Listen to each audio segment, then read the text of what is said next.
E a gente conversa agora com a psicóloga clínica Sofia Débora Levi sobre os traumas causados às pessoas, especialmente às crianças, que são expostas à violência de uma guerra como essa que a gente está acompanhando no Oriente Médio. Doutora, seja muito bem-vinda. Boa noite. Boa noite, Leni. Vamos falar desse assunto É um, delicado, né? Saúde mental, doutora. O que a gente pode entender dos impactos de um conflito tão extremo como esse para a saúde mental? é, a guerra é traumática para pessoas de todas as idades. Em crianças, podem ficar marcas por memórias de sons como os sons de bombas, de sirenes, marcas que podem acompanhar até a idade adulta. E os traumas, em geral, e os traumas de guerra, que têm uma intensidade muito peculiar, eles são variáveis no seu tempo e nos diversos sintomas do que hoje se conhece como síndrome de estresse pós-traumático.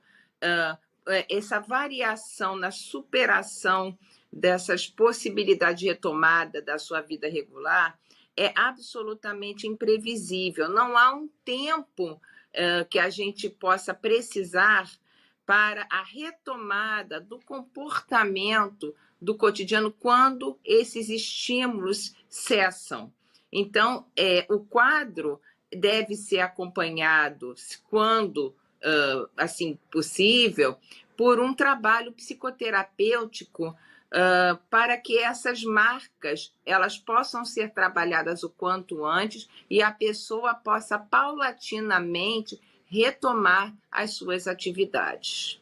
A gente fala de qual tipo de transtorno, quais tipos dele? A gente fala de depressão, de estresse pós-traumático, quais são os contextos? O transtorno ou síndrome de estresse pós-traumático diz respeito a um conjunto de sintomas no âmbito psicológico e também no âmbito neurofisiológico.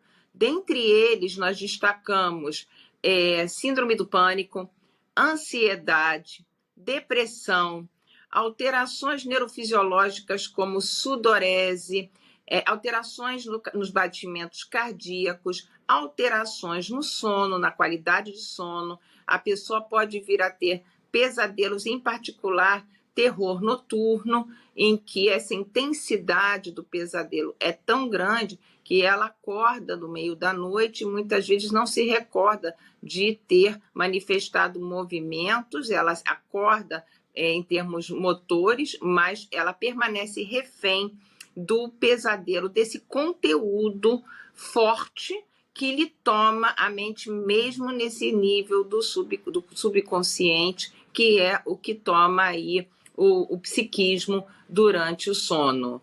Então, esses são algumas das alterações, mas a pessoa pode ter uma ou um conjunto delas. Por isso é que é conhecido hoje como síndrome, que a síndrome traduz um quadro de uma quantidade de sintomas, que é a quantidade essa variável de pessoa para pessoa. Uhum.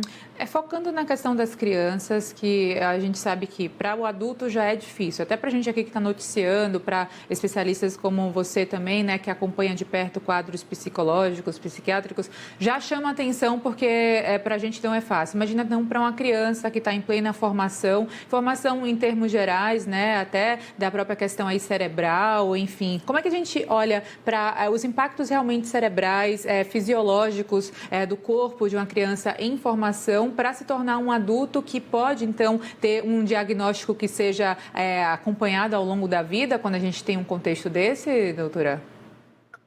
Exato. E nesse acompanhamento, Lene, é que o profissional vai, no caso da criança, inclusive alertando, dando uma devolução aos responsáveis, ao pai, à mãe, aos familiares mais próximos, né? Que entram aí como um auxílio, um apoio a mais fora dos momentos do atendimento. Então, quando se trata de crianças, é importante a compreensão das pessoas mais próximas para ajudar numa manifestação como a que eu citei há pouco. Se a criança acorda um pesadelo muito forte, isso pode durar alguns anos, é importante que ela não seja criticada, né? Mas que ela seja acolhida, ela seja compreendida. Isso vale também, inclusive, para o corpo escolar. Quando isso eu estou falando, obviamente, quando dá retomada da vida regular. E os aspectos fisiológicos, o acompanhamento médico também é fundamental para minorar essas alterações até que, com a paulatina retomada de atividades de lazer e esporte, isso eu estou falando bem lá na frente, quando os estímulos da crise já cessaram, e é o que a gente espera o quanto antes aconteça, a gente possa ter um adulto, um futuro adulto, já em plena superação dessas intensidades que, num primeiro momento, eram muito fortes a ponto de não permitir que a pessoa, muitas vezes, consiga realizar e expressar comportamentos como ela gostaria. O uso de remédio se torna, então, imprescindível nesse caso, né? Dependendo do quadro, Leni, isso realmente é o pediatra, no caso das crianças, o clínico ou o psiquiatra, que, uma vez comportamentos em que a pessoa não tenha um autocontrole e que possa colocar em risco a própria vida ou a de outras pessoas por causa dessas reações, deverá sim ter um acompanhamento médico e talvez medicamentoso. A gente olha não só o impacto do conflito em si, né, do extremismo quando a gente vê bombas, tiros e tal, mas também do próprio êxodo, né, da própria peregrinação que muitas pessoas vivem, nesse momento, inclusive, foi alvo até de acordo, de limite de tempo e tal, para a saída de civis da faixa de Gaza para outros locais, não só essa guerra, mas a gente lembra também da guerra da Rússia com a Ucrânia, muita gente saindo das suas próprias casas e tendo que se colocar em outros locais desconhecidos, sem nenhuma estrutura. Isso também de mudança de espaço, necessidade de saída, de êxodo, é um impacto relevante, não é? Sem dúvida, até porque, aí sim, quando a gente tem uma declaração de guerra, em que há, inclusive, regras, né, há protocolos que configuram esse momento, esse tempo que é dado para que se volta para poupar a vida dos civis, da população que não está frontalmente, né, combatendo. Então, existe aí, pela característica da situação abrupta, um choque que implica numa readaptação das mudanças de referências, sem que a pessoa tivesse, obviamente, preparada para isso. Então, essa situação se configura como uma situação traumática? Sem dúvida. E o importante é que as pessoas que estão se deslocando, elas procurem permanecer próximas umas das outras, no caso de famílias, no caso de amigos, para que essa ambiência social lhes dê um suporte extra no momento que é difícil para todos. Doutora, e falando dos soldados que estão ali no fronte da guerra, principalmente, a gente vê muitos relatos da história mesmo daqueles que participaram de outras batalhas, de outros confrontos, né, a guerra do Vietnã, etc., que fica uma sequela, assim, pro resto da vida, muitas vezes, de essa tensão o tempo todo, até ataques de esquizofrenia. Como é que a gente olha também para a saúde mental desses que estão no fronte da guerra, desses militares? Lene, a questão da guerra, a guerra é o reino da morte. A guerra não é algo traumático para todos, mesmo os militares que têm uma função específica, que foram treinados, né, para uso, porte de armas e sujeitos a exercícios físicos para que o corpo lhes dê sustentação e exercícios também de treinamento psicológico para aquilo que evita-se a qualquer custo. As guerras têm antecedido as guerras, as relações diplomáticas, para justamente se evitar que essa condição traumática, inclusive para os militares, ocorra. Infelizmente, quando chega num ponto como esse que nós estamos assistindo, se torna inevitável. Então, os soldados, eles têm, os exércitos procuram prover esses soldados também do apoio medicamentoso e também desse apoio psiquiátrico, que, infelizmente, pode deixar sequelas irreversíveis no campo emocional. E essas sequelas, elas vão também precisar ser acolhidas primeiro pela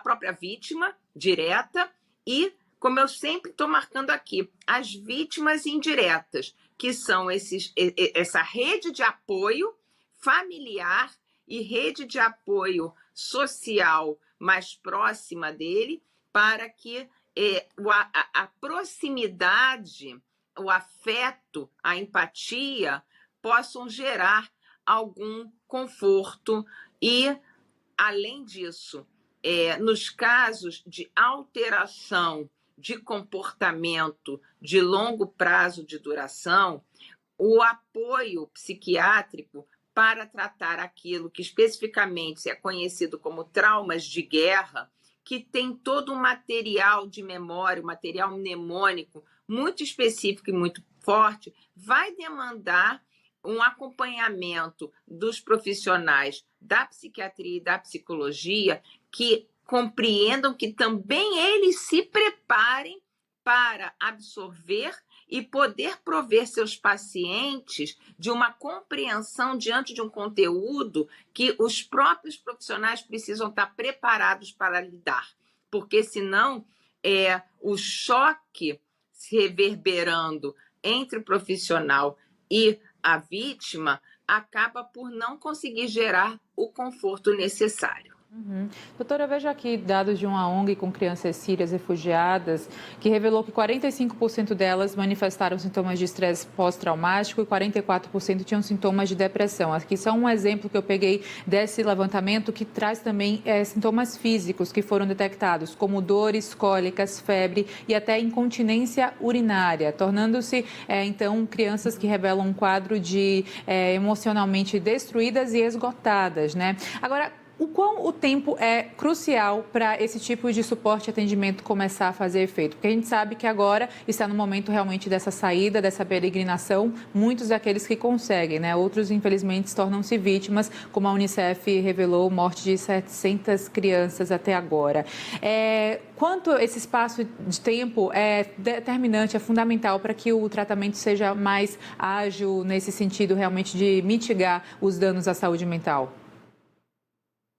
A gente não pode trabalhar, a gente não consegue, Lenir, trabalhar com um tempo determinado previamente, tá? Mas o que se sabe é que o quanto antes nós provermos essas pessoas do acompanhamento, quanto mais acolhidas elas se sentirem o quanto antes, mais elas têm como confrontar frente ao estímulo negativo, um estímulo positivo, que é esse acolhimento. Por exemplo, assim, a incontinência urinária, a enurese noturna, é um quadro que denota uma forte insegurança. Essa insegurança ficou instalada pelo medo. O medo da série de situações que assustaram a criança, que fizeram tremer literalmente, corporalmente, diante de um estímulo forte, como uma fuga, como grito, como tiros, como mortes que possam ter visto a olho nu quando do deslocamento. Então, elas ficam com uma carga imagética dentro do seu psiquismo muito grande. E essa carga, como acompanha, seja em estado de vigília, durante o dia, acordadas, seja à noite, se torna uma carga muito pesada para elas lidarem sozinhas. Então, em se tratando de um trauma não apenas individual, mas de um trauma coletivo, típico dos traumas de guerra, a condição de tratamento, tanto individual quanto em grupo, começada o quanto antes e numa ambiência o mais calorosa possível, cercada de pessoas que lhe são próximas, dos parentes que puderem, dos familiares que puderem estar próximos, vai facilitar atravessar esse momento crítico. Inclusive, com crianças, eu quero destacar o contato físico. O afeto é fundamental para o êxito do tratamento, sobretudo em crianças. Então, no momento em que quadros lúdicos não podem ser desenvolvidos, como esse primeiro momento, em que a guerra ainda está em curso, a presença de pessoas conhecidas das crianças vai facilitar o êxito de um apoio, no primeiro momento, de um apoio psicológico para fazer surgir nela novamente algum sentimento de segurança. Além das crianças, as mulheres também foram alvos dessas atrocidades. E eu gostaria de te ouvir a respeito da importância da atenção para a saúde mental da mulher grávida, porque muitas também estão ali naquela região prestes a dar à luz, ou até dando à luz mesmo em meio a essa guerra. Ainda assim, como é que a gente olha, né? A mulher já é psicologicamente levada a vários desafios diários de assumir várias funções, seja de esposa, de mãe, enfim, de mulher mesmo, em amplo sentido falando. Como é que a gente olha para a saúde mental da mulher grávida em meio a esse cenário, hein? É bastante preocupante, porque a mulher grávida, ela quer dar conta de proporcionar o melhor para o desenvolvimento do seu filho. Então, ela sofre duplamente. Ela precisa estar bem e é difícil ela conseguir estar bem, é difícil ela conseguir minimizar o grau de tensão, e ela sabe que essa tensão, por mais que ela não queira, ela perpassa o estado, que hoje a gente tem muitos estudos falando, né, do desenvolvimento não só físico, mas emocional, do feto, do neném, dentro da barriga, e é importante que ela entenda, que ela se perdoe e diga: eu estou fazendo o melhor, eu estou fazendo o que é possível. E mais, tanto dentro da barriga quanto depois que o neném nasce, o ser humano ele vai ter as suas marcas, mas nós somos passíveis de superação. Então, investir na capacidade de superação da condição crítica que está sendo atravessada pela mãe e pelo seu filho, por aquele serzinho que está ali sendo gestado na sua barriga, para ser vivenciado o conjunto dessas duas pessoas, às vezes 3 pessoas, no caso de gêmeos, em que vai se atravessar e vai conseguir chegar a um novo equilíbrio em condições melhores. Eu sugiro, portanto, a manutenção de um pensamento positivo. Fala a vida, mentalize a vida, né? Você, mãe, vai estar trazendo uma nova vida ao mundo, e você vai continuar dando o seu melhor dentro das possibilidades daquela realidade que está sendo vivenciada. Então, trabalhar a relativização do que é possível fazer naquele momento, e a guerra acabando, a pessoa conseguindo chegar num lugar em que ela tenha um apoio melhor, a tranquilidade poderá também ser retransmitida com consequências melhores para o seu desenvolvimento. Então, a gente está tratando aqui de pensar de uma forma, não de uma via única de tensão, mas de possibilidade de alteração com uma tensão menor, na medida em que cheguemos a uma ambiência mais tranquila. Doutora, eu vejo aqui dados do Comitê Internacional da Cruz Vermelha que revelou o seguinte, ou alertou o seguinte, que nos países de renda média a baixa, onde a maioria dessas crises humanitárias acontece, né, o serviço de saúde mental e apoio psicossocial não recebem prioridade nem financiamento suficiente, com a média de 2 trabalhadores de saúde mental para 100 mil pessoas. Queria ampliar a nossa conversa aqui para essa questão preocupante também, não só pelo financiamento que carece, mas também da atenção atenção psicossocial por parte de governos locais que enfrentam principalmente esse tipo de transtorno e que afeta diretamente os civis. É verdade, e é uma triste realidade. Eu, por exemplo, eu sou psicóloga clínica, eu gosto muito desse trabalho, porque eu considero um trabalho fundamental dessa característica única ao longo frente às outras espécies que nós temos na natureza. O homem é esse ser simbólico, essa espécie que transborda esses aspectos imateriais e, muitas vezes, por serem imateriais, não recebem o mesmo olhar de valorização que outras áreas da medicina numa visão tradicionalista. No entanto, a gente acompanha, ao longo do tempo, uma mudança de paradigma por muitos médicos, considerando já a valorização do olhar holístico sobre o ser humano. Então, tem partido dos próprios médicos uma mudança que durante muitos séculos perdurou, sendo olhada a parte do psiquismo como algo menor, comparado às necessidades de sobrevivência no âmbito físico. E essa compreensão que eu acredito que possa, com o tempo, levar a um investimento no âmbito econômico de um maior número de profissionais. A questão é que essa situação de guerra torna isso mais evidente e coloca isso num grau de urgência que é difícil ser superado com a rapidez necessária para, como havíamos falado antes, minimizar todos esses traumas, todas essas marcas que acabam gerando essas alterações no psiquismo, no âmbito emocional e até, às vezes, com consequências físicas para as pessoas.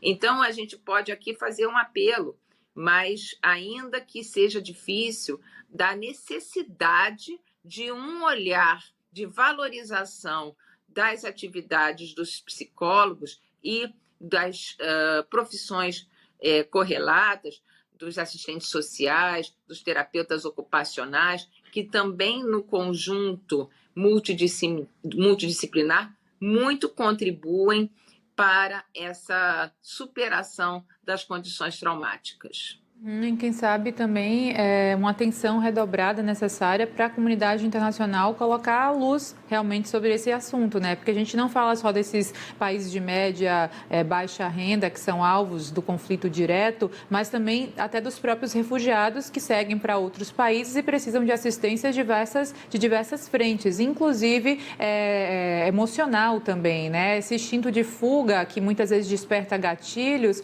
e traz essa necessidade redobrada de como é que eu vou ser cuidado quando eu chegar num outro território desconhecido? E aí essa tensão também eleva a preocupação para como cada país vai se alinhar ou como todos os países precisam se alinhar. Exatamente. E é difícil, porque essa padronização da política no âmbito da saúde, apesar de nós termos organismos internacionais pautados para isso, mas a prática é muito difícil. E nesse ponto, como é muito urgente, eu sempre gosto de deixar dicas para mesmo as pessoas que não são profissionais da área, mas tratar o outro como você gostaria de ser tratado, demonstrar consideração, buscar compreender uma situação como essa, de pânico, como uma situação de insegurança, que um imigrante que está fugindo de uma guerra pode demonstrar, isso muito contribui e dá um alívio muito grande para essas pessoas. Então, eu falo aqui de postura, eu falo aqui de divulgação de cultura, de como olhar e acolher as pessoas que estão vitimadas e traumatizadas de ambos os lados, porque, repito, a guerra é traumática para todos os envolvidos, sejam pessoas diretas ou indiretas. Então, mesmo esses organismos internacionais que nós estamos aqui apelando, com certeza, diante, sobretudo, do grau de barbárie que está sendo perpetrado, não há como nós ficarmos incólumes a isso. Isso toca e isso precisa ser combatido, e aqui fica, mais uma vez, o nosso apelo, ainda que não se consiga uma norma única internacional, porque as condições econômicas, sociais, materiais de cada país é muito variável, mas eu acho que a disseminação do olhar, da compreensão do olhar, da empatia, isso a gente pode transmitir até para o nosso público em geral.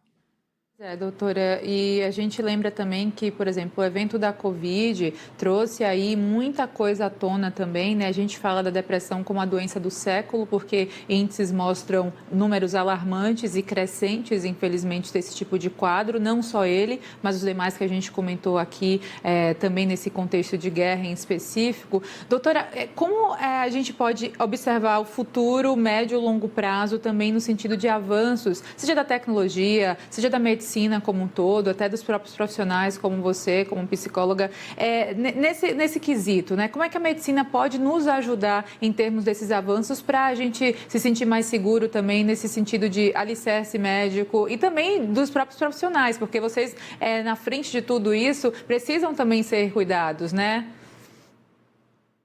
É verdade, é verdade. Você bem lembrou a questão da pandemia, que gerou uma sensação de insegurança mundial, porque as pessoas não sabiam, nenhum de nós sabia, se estaria com saúde no dia seguinte.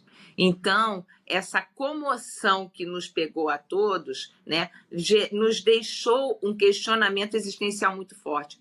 Como olhar para a vida? Como eu, individualmente, como nós em grupo, como coletivo, como é que a gente pode reinvestir na vida quando essa vida parece nos escapar das mãos? E é por isso que, no âmbito da psicologia, eu gosto de citar um profissional chamado Viktor Emil Frankl, muito já conhecido aqui do público brasileiro, que no âmbito da pandemia, sua contribuição no âmbito da logoterapia, a terapia do sentido da vida, alimentou essas forças internas. A gente precisa realimentar nossas forças internas. E o que o Viktor Frankl, que foi um sobrevivente do Holocausto, ele traz para a gente?